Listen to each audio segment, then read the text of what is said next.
दोस्तों नमस्ते। आज हम लोग NCERT की क्लास 8th की इंग्लिश की टेक्स्ट बुक हनी ड्यू के यूनिट 1 की poem the ant and the cricket के क्वेश्चन आंसर्स पढ़ने जा रहे हैं। इस चैप्टर को यदि आप और अच्छे से समझना चाहते हैं तो इससे पिछले वाले वीडियो में मैंने इसको हिंदी में एक्सप्लेन करने का प्रयास किया है। आप उस वीडियो को देखकर इस चैप्टर को अच्छे से समझ सकते हैं, जिसका लिंक इस वीडियो के डिस्क्रिप्शन में मैंने दे दिया है। साथ ही साथ आपको एक सूचना मैं यह भी देना चाहूँगा कि जो भी क्वेश्चन आंसर्स आप NCERT हेल्प के यूट्यूब चैनल पर देखते हैं, लगभग उन सभी को NCERT हेल्प चैनल ने NCERT हेल्प इन स्टडी नाम के एक ब्लॉग में साथ साथ ही पब्लिश किया हुआ है। आप वहाँ जाकर भी इन क्वेश्चन आंसर्स को पढ़ सकते हैं, कॉपी कर सकते हैं और उनका प्रिंट निकाल सकते हैं। माफ़ कीजिए। तो शुरू करते हैं question answers the ant and the cricket. सबसे पहला सवाल, the cricket says oh what will become of me. जिंगर कहता है ओह मेरा क्या होगा। व्हेन डज ही से इट, वह कब यह कहता है, एंड वाई और क्यों। इसका उत्तर है when the winter was come and he saw that he had nothing to eat at home, he said it. जब सर्दियां आ जाती हैं और वह देखता है कि घर पर खाने को कुछ भी नहीं है, यह कहता है। He said this because वह यह कहता है क्योंकि winter was increasing, सर्दियां बढ़ रही थी, and if he had nothing to eat, he would die with hunger. और यदि उसके पास खाने के लिए कुछ नहीं होगा तो वह भूख से मर जाएगा। क्वेश्चन 2, इसका first part, find in the poem the lines that means the same. इस कविता में उन पंक्तियों को खोजो जिनका सेम यानी यही अर्थ है। Neither a borrower nor a lender be, ना तो मैं उधार लेने वाला हूँ और ना ही देने वाला। ये पंक्तियाँ प्रसिद्ध कवि या साहित्यकार शेक्सपियर की कही हुई हैं। इसका उत्तर है the line in the poem that means the same, कविता की वो पंक्तियाँ जिनका अर्थ यही है, as neither a borrower nor a lender be, ना तो उधार लेने वाला हूँ और ना ही उधार देने वाला है। But we ants never borrow, we ants never lend, लेकिन हम चींटियाँ ना तो उधार लेती हैं और ना ही उधार देती हैं।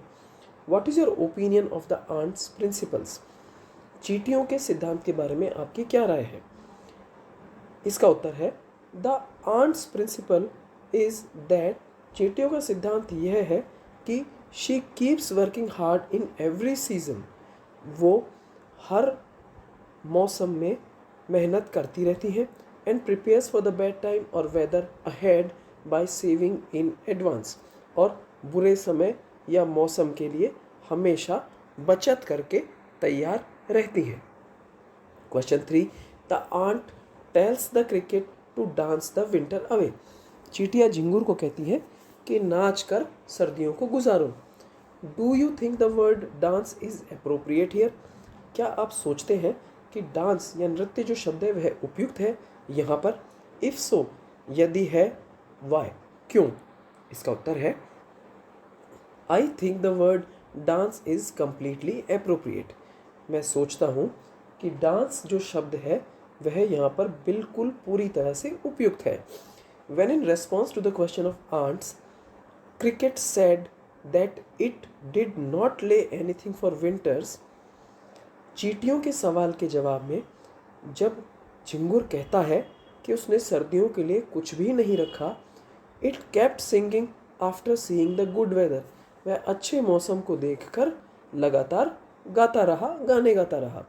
Then the ants sarcastically asked him to dance the winter away, तो चींटियों ने सार्कास्टिकली यानी व्यंग्यात्मक रूप से आस्क्ड हिम, उसे कहा, to dance the winter away, नाच कर सर्दियाँ गुजारने के लिए। इसके बाद which lines in the poem express the poet's comment, read them aloud, कविता में कौन सी पंक्तियाँ हैं जो कवि के कमेंट को एक्सप्रेस करती हैं, शो करती हैं, दर्शाती हैं। रीड देम अलाउड, उन्हें ज़ोर से पढ़ें। ये पंक्ति है folks call this is a fable. Folks यानी लोग, दिस इज़ अ फेबल, इसे दंत कथा, काल्पनिक कथा कहेंगे। I will warrant it true, लेकिन मैं इसे सच समझूंगा या मैं इसे सच जस्टिफाई करता हूँ। 2.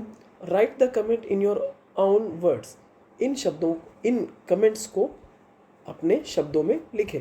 इसका उत्तर है some people waste good time in vain, कुछ लोग अपने अच्छे समय को व्यर्थ में व्यतीत कर देते हैं। They does not prepare in advance for the bad times to come, वे पहले से ही बुरा समय जो आने वाला है उसकी तैयारी नहीं करते हैं।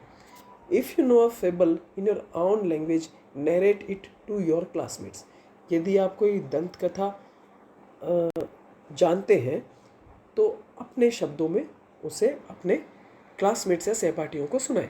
तो इसमें हमने जिस कहानी को लिया है वह है the lion and the boar, शेर और सुअर की कहानी।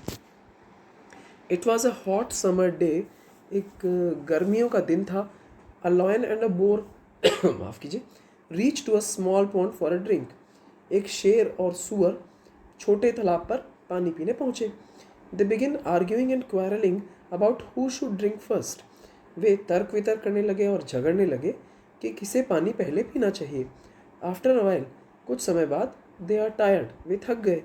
When they notice vultures above, जब उन्होंने ऊपर गिद्धों को देखा, सून दे रियलाइज, जल्दी ही उन्हें समझ में आ गया, that the vultures are waiting for one और both of them to fall to feast on them. उन्हें जल्दी ही क्या समझ में आया कि गिद्ध इंतज़ार कर रहे हैं उनमें से एक या दोनों के गिरने का, जिससे वो उनका नाश्ता कर सकें।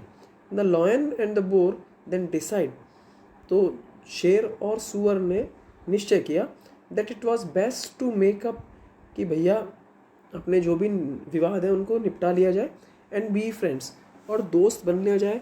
Then fight and become food for vultures, लड़ाई छोड़कर दोस्त बन दिया जाए ताकि गिद्धों का भोजन नहीं बने।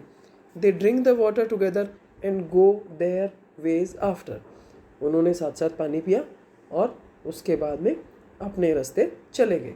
मोरल, इस कहानी की शिक्षा है those who strive are often watched by others to take advantage of their defeat. वो लोग जो लड़ते दिखाई दे जाते हैं वो जनरली दूसरे लोगों द्वारा देखे जाते हैं लाभ प्राप्त करने के लिए। उनकी हार से दूसरे लोग हैं वो अपना लाभ निकाल लेते हैं। तो इस तरह से इस चैप्टर के क्वेश्चन आंसर्स कंप्लीट हुए। यदि आपको इन क्वेश्चन आंसर्स में कोई शिकायत या कोई सुझाव नज़र आता है तो कृपया कमेंट बॉक्स में ज़रूर लिखें, और यदि यह चैनल आपको पसंद आता है तो कृपया इसे लाइक, शेयर और सब्सक्राइब ज़रूर करें। वीडियो देखने के लिए आपका बहुत बहुत धन्यवाद।